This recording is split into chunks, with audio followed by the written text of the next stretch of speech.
우리의 이 구원의 길이 무엇인가? 우리에게 구원을 주는 우리 신앙의 그 길이 무엇인가? 이것은 단순하거나 쉬운 길은 아닙니다. 물론 어떤 분들은 예수 믿으면 돼, 이렇게 쉽게 말을 하시는데 정말 좋죠. 그런데 그 예수님 믿는 것이 사실은 그렇게 쉽게 되는 것은 아닙니다. 지난 주일에 본 말씀에서 우리는 예수님께서 유대인의 사내들인 공유에서 신문, 조사받는 것을 보았습니다. 예수님께서 특별히 이 성전 건물을 모독했다고 비난을 받으셨고, 또 하나님을 모독했다고 정죄를 받았습니다. 하나님의 아들이신 예수님이 하나님을 모독했다라고 이렇게 죄인들이 예수님을 정죄했던 것이었습니다. 그리고 죄인들이 예수님을 또 학대하는 것을 볼 수도 있었습니다. 예수님께서 이 십자가를 앞에 두시고 붙잡히시고 학대받는 모습은 마치 구약 성경에서 이 머리털이 깎인 사람이 있죠. 누구죠? 삼손. 그 삼손이 조롱받는 그 모습을 보여주는 것 같습니다. 삼손이 예수님과 닮은 점은 이 모습인 것 같습니다. 이 머리털이 깎인 삼손. 원래 삼손은 힘이 아주 세어서 어느 누구도 그를 붙잡을 수가 없었습니다. 그런데 머리털이 깎인 다음에는 모든 힘이 다 빠져서 붙잡히고 학대와 조롱을 당하였습니다. 삼손과 예수님 아주 많이 다릅니다. 분명히 다르지만 예수님께서 붙잡혀서 이 조롱당하시는 모습은 삼손이 힘이 빠져서 조롱당하던 모습과 비슷합니다. 예수님께서는 자발적으로 붙잡혀 주셨지만 붙잡힌 다음에는 전혀 힘이 없는 사람처럼 행동하셨습니다. 그래서 때리면 맞고 조롱하면 조롱을 당합니다. 이것은 예수님 자신이 산상수훈에서 말씀하신 그대로 행하시는 것입니다. 원수에 대하여 대적하지 않는 것입니다. 힘이 없어서 예수님께서 그러신 것이 아니라 예수님께서는 가르치신 그대로, 이게 예수님이 가르치신 것과 행동하신 것이 다른 것이 아니라 예수님께서는 말씀으로 가르쳐 주신 그대로 자신이 그렇게 행하셨던 것입니다. 예수님은 이렇게 신문을 당하셨습니다. 이때 예수님의 제자들 중에서 베드로는 예수님을 멀찍이 따라가서 대제사장의 집들까지 갔습니다. 대제사장의 집 그 뜰 마당까지 들어갔던 것입니다. 그리고 예수님께서 이렇게 붙잡혀서 체포되어 가고 조롱당하는 모습을 같이 보고 있었습니다. 예수님께서 이렇게 대제사장과 장로들에게 정말 박해받는 것을 보고 있었던 것입니다. 이것은 베드로에게 도저히 이해할 수 없는 상태이었을 것입니다. 이렇게 이 모습을 보면서 뜰에 앉아 있는데 한 여종이 오더니 베드로에게 당신도 갈릴리 사람 예수와 함께 있었지요? 라고 이렇게 물었습니다. 그러자 베드로는 사람들 앞에서 나는 당신이 무슨 말을 하는지 알지 못하겠노라 라고 말하였습니다. 이것은 예수님을 모른다고 하는 것입니다. 그리고 앞문으로 나오는데 다른 여종이 베드로를 보면서 다른 사람들에게 이렇게 말하였습니다. 이 사람도 나사렛 예수와 함께 있었도다. 이렇게 말하였습니다. 그러자 베드로는 맹세하면서 나는 그를 알지 못한다고 이렇게 하였습니다. 이것은 맹세하면서 예수님을 부인한 것이었습니다. 그리고 조금 후에 베드로의 옆에 있던 사람이 베드로에게 당신은 진실로 그 편이라. 당신의 말소리가, 영어 성경은 액센트라고 되어 있죠. 당신의 말소리가 이것을 증거한다고 하였습니다. 그러자 베드로는 저주하며 맹세하였다고 합니다. 나는 그 사람을 알지 못합니다. 그런데 그때 닭이 울었습니다. 베드로는 그 닭 울음소리를 듣자 예수님의 말씀이 생각났습니다. 네가 닭이 울기 전에 3번 나를 부인하리라. 그 말씀이 생각났던 것입니다. 베드로는 예수님의 그 말씀이 생각이 나서 밖에 나가서 심히 통곡을 하였다고 합니다. 이것은 예수님의 베드로에 대한 예언이 성취되었다거나 아니죠. 베드로가 예수님께 순종했다거나 하는 것과는 전혀 상관이 없는 것입니다. 이것을 가지고 예수님의 예언이 성취되었어, 그렇게 말할 수는 없습니다. 베드로가 예수님을 부인했다고 하는 아주 슬픈 이야기입니다. 베드로는 넘어졌습니다. 왜 그는 넘어졌고 우리와는 무슨 관련이 있을까요? 첫 번째, 우리의 신앙에서 우리의 환상이 깨어질 때가 있는 것입니다. 베드로가 3번이나 예수님을 부인했던 것은 그의 환상이나 기대가 깨어졌기 때문입니다. 우리들도 우리 자신의 기대나 환상이 깨어질 때 예수님을 부인하는 상황에 처할 수도 있는 것입니다. 베드로는 예수님을 만나서 부름을 받은 후에 충성스럽게 예수님을 따랐습니다. 깊은 데로 가서 그물을 내려서 물고기를 많이 잡은 후에 그는 항상 앞장섰던 것 같습니다. 그리고 신앙 고백도 잘하였습니다. 예수님에 대한 믿음도 상당히 컸던 것 같습니다. 그래서 예루살렘에 오면 누가 큰 자가 되는 것인지에 대해서도 관심이 컸던 것 같습니다. 그런데 예수님께서 예루살렘에 오신 다음에 이 세상 권세에 소극적이시더니 겟셋마네에서 붙잡히셨습니다. 심지어 묶이기까지 하셨습니다. 그리고는 대제사장의 집에 끌려와서는 온갖 조롱 속에서 신문을 받으셨습니다. 심지어 어떤 하인들이 예수님을 주먹으로 때리며 그 얼굴에 침을 뱉으며 모욕하기까지 하였습니다. 그래도 예수님은 저항하지 아니하셨습니다. 예수님은 베드로가 생각하던 그분이 아닌 것 같습니다. 자기가 생각하던 대로, 다른 사람들이 행동하는 대로 하시는 분이 아닌 것 같습니다. 그때까지 분명히 예수님의 뜻과 베드로의 생각은 달랐던 것입니다. 베드로는 예수님을 통해서 자기의 뜻을 실현하려고 하였던 것입니다.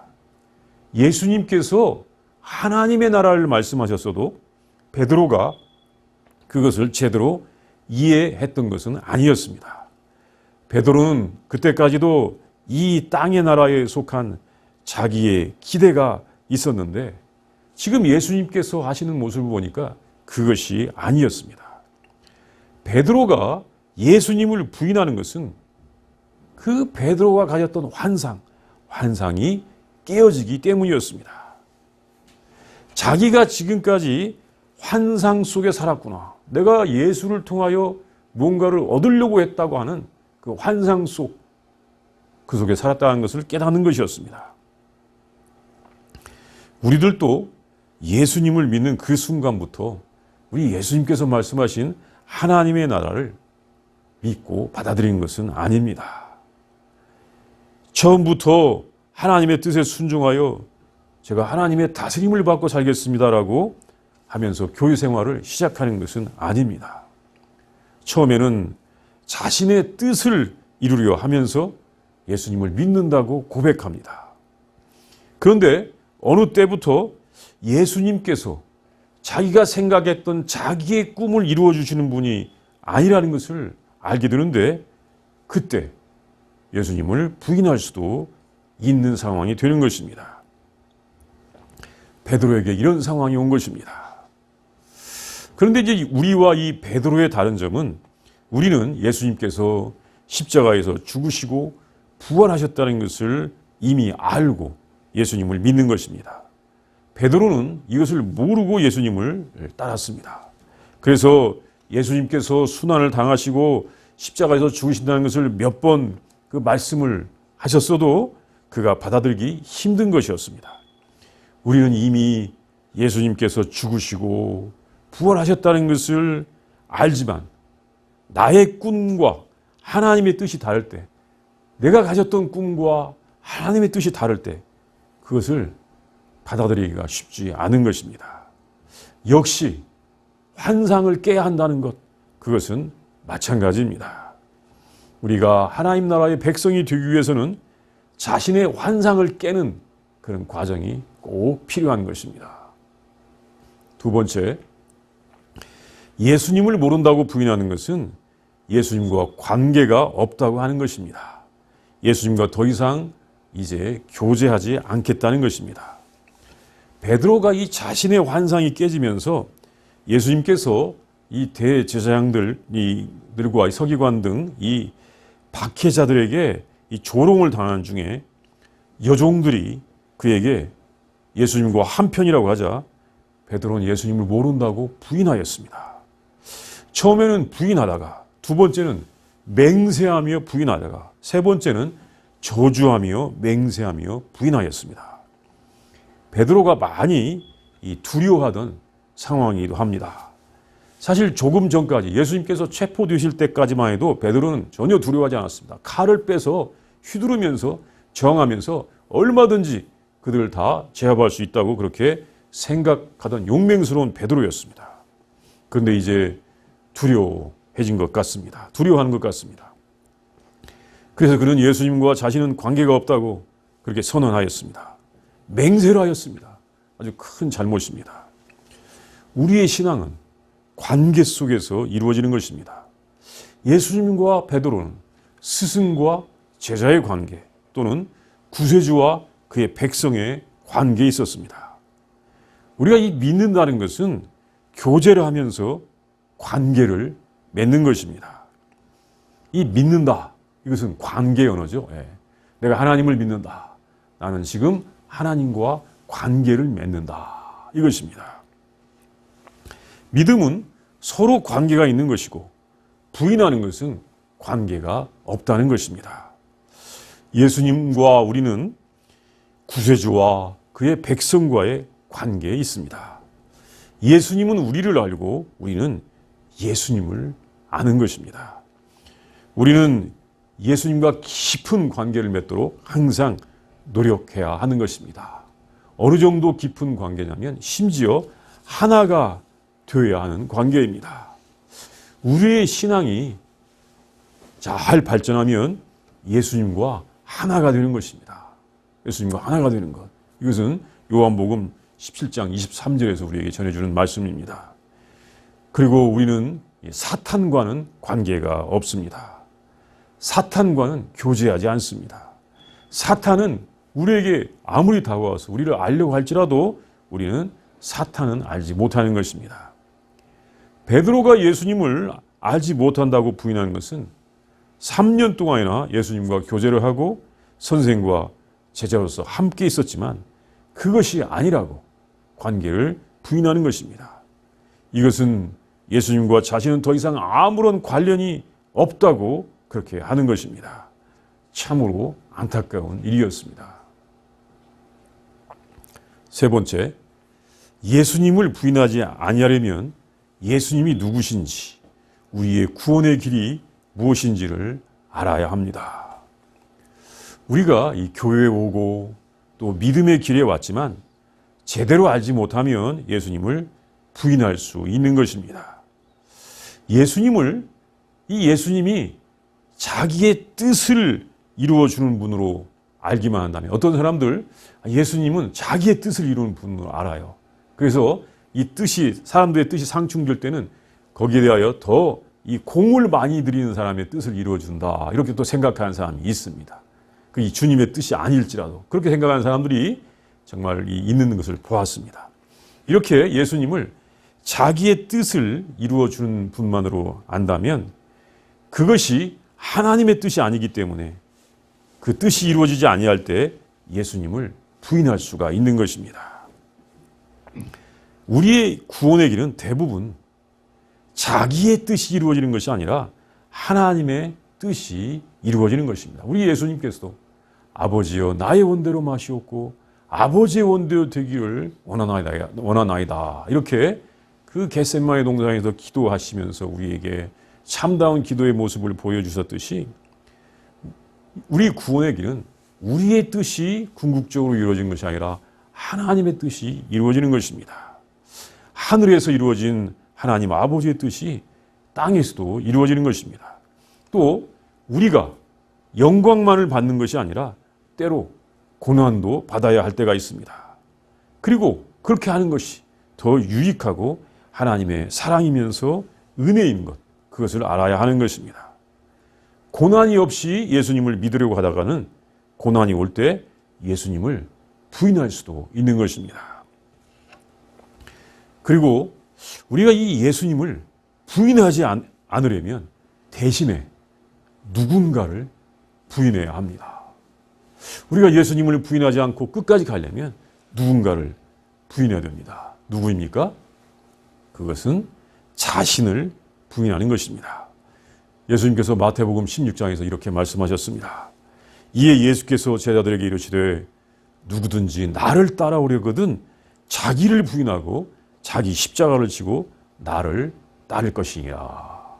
자기를 부인하라. 주님께서 말씀하셨습니다. 이 말씀은 베드로가 신앙 고백을 잘하여서 칭찬을 받은 후에 예수님께서 이 십자가의 고난을 말씀하시자 주님 절대 그럴 수는 없습니다. 주님이 십자가에서 고난을 받고 죽으시다니요 라고 이렇게 예수님을 베드로가 꾸짖은 적이 있었는데 이때 예수님께서 하신 말씀입니다. 바로 이렇게 자신을 부인하라고 하셨던 것입니다. 우리는 예수님에 대하여 말로는 잘 고백할 수 있지만 고난이 닥쳐오면 부인할 수도 있는 상황에 처하게 되는 것입니다. 말로는 잘 부인할 수 있어요. 그런데 나에게 막상 정말 그 진리 때문에 생명 때문에 고난이 닥쳐오면 부인할 수도 있는 그렇게 연약한 존재입니다. 그것은 사실은 아직 자아가 살아있기 때문입니다. 자신에 대한 환상이 자기의 환상이 아직 깨지지 아니하였기 때문입니다. 물론 환상이 성경에 두 가지 환상이 있어요. 하나님의 환상이 있습니다. 하나님의 비전이 있습니다. 그런데 사람들은 이 하나님의 환상을 갖기보다도 자기의 환상 이것을 갖는 때가 더 많습니다. 그런데 이 자기의 환상이 깨지지 않고 하나님의 환상과 자기의 환상이 다르면 하나님은 부인할 수도 있는 것입니다. 자아를 부인한 성도가 주님을 부인하지 않습니다. 예수님을 믿는 것은 자기를 부인하는 것이며 그때 예수님을 부인하지 않습니다. 예수님을 부인하는 자는 결국 마지막 때에 예수님께서 부인한다고 하셨습니다. 이때는 심판의 때입니다. 예수님께서 제자들을 파송하시면서 마태복음 10장에 보면 이런 말씀을 볼 수가 있습니다. 누구든지 사람 앞에서 나를 시인하면 나도 하늘에 계신 내 아버지 앞에서 그를 시인할 것이요. 누구든지 사람 앞에서 나를 부인하면 나도 하늘에 계신 내 아버지 앞에서 그를 부인하리라. 예수님께서 제자들을 파송하시면서 하신 말씀인데 정말 하나님 앞에서 우리 예수님을 시인하면 예수님도 그를 시인하시고 또 사람들 앞에서 예수님을 부인하면 예수님께서도 그를 부인한다고 하신 것입니다. 예수님을 부인하는 자는 하나님께서도 모르는 자인 것입니다. 우리는 예수님을 시인함으로써만 하나님께 알려지게 되는 것입니다. 그러기 위해서는 우리가 자기를 부인할 줄도 알아야 하는 것입니다. 이제 네 번째는 예수님을 부인했던 베드로는 예수님의 말씀이 생각나서 밖에 나가서 심히 통곡을 하였습니다. 베드로의 통곡은 회개의 시작이었습니다. 베드로는 이 닭이 우는 소리에 예수님의 말씀이 생각났습니다. 그리고는 모두 주를 버릴지라도 자신은 버리지 않겠습니다라고 했던 자기의 말도 생각이 났을 것입니다. 그런데 자기는 주님을 버린 것입니다. 이제부터 베드로는 자기가 누구인지를 성찰하게 되었을 것입니다. 그는 비로소 자기가 누구인지를 성찰하는 그런 시간을 가진 것 같습니다. 왜냐하면 이 일 후에 베드로가 예수님께서 십자가에서 죽으시고 부활하실 때까지 무슨 일을 했는지를 알 수가 없습니다. 베드로가 이 회개를 했더라면 그는 바로 예수님을 따라가서 주님, 제가 잘못했습니다 하고 예수님의 십자가 앞에 바로 같이 갔어야 하는데 또 예수님께서 쓰러지시면 그 구련에 들어온 시몬이 그 십자가를 대신 지고 간 것이 아니라 베드로가 십자가를 대신 지고 갔어야 되는데 베드로는 그때 나타나지는 않았습니다. 물론 베드로가 예수님을 부인하고 바로 뒤돌아서서 예수님을 따라간다고 하는 것도 쉬운 일은 아니었을 것입니다. 그는 예수님께서 부활하신 후에 다시 예수님을 만나게 되었는데 이제 그때는 이전과는 다른 모습을 보여주었습니다. 무조건 앞장서거나 과시하던 모습은 아니었습니다. 중요한 것은 그때 통곡을 했던 베드로가 바로 예수님을 따라갔던 것은 아니지만 제자들과 함께 있었던 것입니다. 자신이 누구인지를 알게 되고 자신의 환상이 깨어졌지만 그런 제자들의 모임 중에 함께 있으면서 부활하신 예수님을 만나게 되었던 것입니다. 그리고 그 후에 예수님께서 하나님의 아들이신 것을 새롭게 참으로 깨닫는 시간이 되었을 것입니다. 예수님은 세상의 사람들을 힘으로 제압하지 아니하시면서도 또 미래와 또 영혼을 아시는 분이라는 것을 그는 깨달았을 것입니다. 그러면서 바르게 하나님 나라의 믿음을 가지게 되었을 것입니다. 사실 우리도 처음부터 하나님을 믿는 바른 믿음을 가지는 것이 아니라 자신을 부인한 후에야 예수님을 알 수 있고 하나님 나라의 소망을 가질 수가 있다는 것을 우리가 알아야 할 것입니다. 자, 베드로가 예수님을 3번이나 부인했다고 하는 것은 참 어떻게 보면 어처구니 없는 상황 같지만 우리에게 주는 교훈이 참으로 큽니다. 그것은 베드로의 환상과 예수님의 뜻이 다를 때 어느 누구든지 자기의 환상과 주님의 뜻이 다를 때, 하나님 나라의 모습이 다를 때 그럴 수도 있다고 하는 것을 생각하면서 정말 주님의 뜻이 무엇인지를 우리가 잘 아는 우리들이 되어야 할 것입니다. 자, 이 시간 다 함께 우리 묵상합니다. 먼저 상상합니다. 베드로가 그렇게 예수님을 잘 믿었던 것 같은 베드로가 예수님을 3번이나 부인합니다. 그리고 닭의 울음소리가 들리니까 베드로가 통곡을 합니다. 이 모습을 우리가 한번 묵상해 보도록 하겠습니다.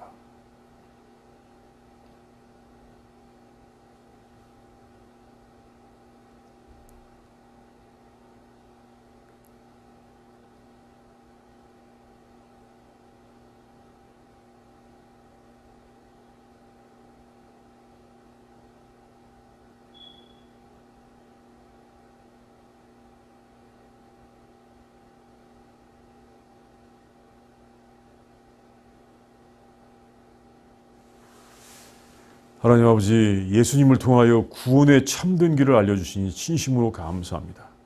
그 용맹스럽고 예수님을 잘 의지하던 베드로가 예수님의 뜻이 자기의 뜻과 다른 것을 알 때 부인하던 그 안타까운 모습을 우리가 기억하면서 주님, 정말로 하나님의 나라가 무엇이고 하나님의 뜻이 무엇이고 우리 예수님의 사랑이 무엇인지를 잘 알게 하여 주시옵소서. 하나님, 진리의 길에 우리를 오게 하여 주셔서 진심으로 감사합니다. 이 진리의 길을 잘 알고 우리 주님과 늘 동행하는 우리들이 되게 하여 주시옵소서. 예수님의 이름으로 기도합니다. 아멘.